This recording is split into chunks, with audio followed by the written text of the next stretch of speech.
अस्सलाम वालेकुम दोस्तों, तुसी वेखदे पे ने हमारा वतन पंजाब टीवी। तो मैं तुहाडा मेज़बान अली शेर। जिवें कि डेली निस्बत दोस्तों ने वीडियो मिली है माशाअल्लाह। बाखड़ी मझ है, लेना देना मुकद्दर नसीब दा है। पहलन जोटी है, कमाल दी है, निक्का थोड़ा ही टोरी मझ नूं टुरदी फिरदा दोस्तों विजिट कर लेना है।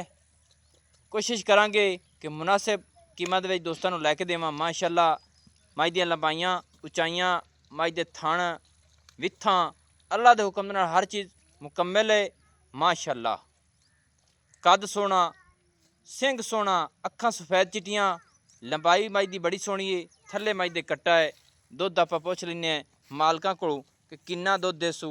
ऐ थल्ले कट्टा ने माशाअल्लाह और मझ कमाल दी है। अच्छा भाईजान ने पहले ने सही है। मझ अपने को दुध किन्ना है?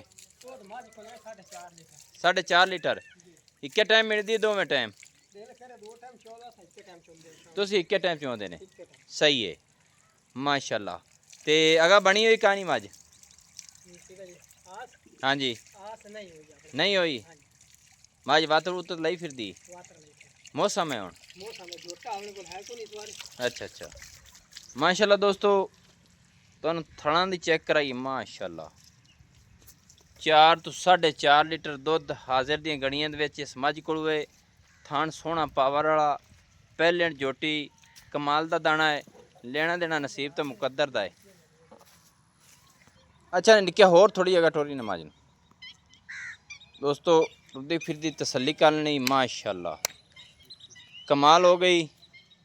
बाखड़ी है, डाका मझ दियां, खुड्डा मझ दा, सिंग बूथी लंबाई हर चीज़ पूरी है। आपां नालों नाल मुल दियां गल्लां भी मालिक नाल करांगे। अच्छा ना जनाब मझ दा रेट किन्ना करदे पे ने भाईजान? 4.5 लाख रुपया। 4.5 दे विच कोई प्यार मुहब्बत है साडे वास्ते दोस्तों की खातिर? किन्ना को जासी? हाँ जी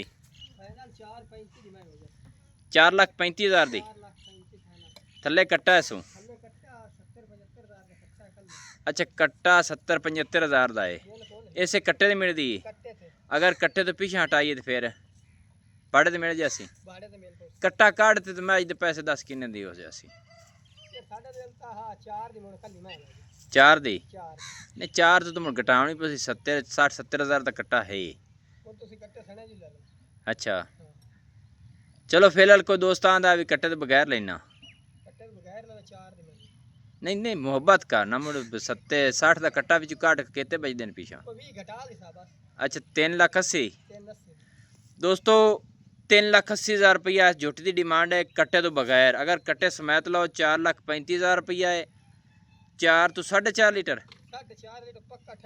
ठंडा दुध है। चुआइयां छुआइयां चंगियां सो। मझ कदों थोड़ी क्रॉस हो जाए तेरे समय? मौसम है जोटा या होया तो मझ क्रॉस हो जासी। सही है मझ थोड़ा ही टोरी माशाअल्लाह। दोस्तों तसलियां कर लेने कोशिश मैं करना कि मझ दी चुआइयां भी करके जावा और जेडे दोस्त नूं चॉइस की जरूरत हो इंशाल्लाह मैं देवांगा। नंबर अपना नोट कर लेना 0301 65 29 776 सिलो ज़िला पाक पतन शरीफ डाकखाना होता चक। दोस्तों की खातिर अच्छी बेहतरीन वीडियो लेकर हाजिर होंगे। अल्लाह हाफिज़। पाकिस्तान जिंदाबाद।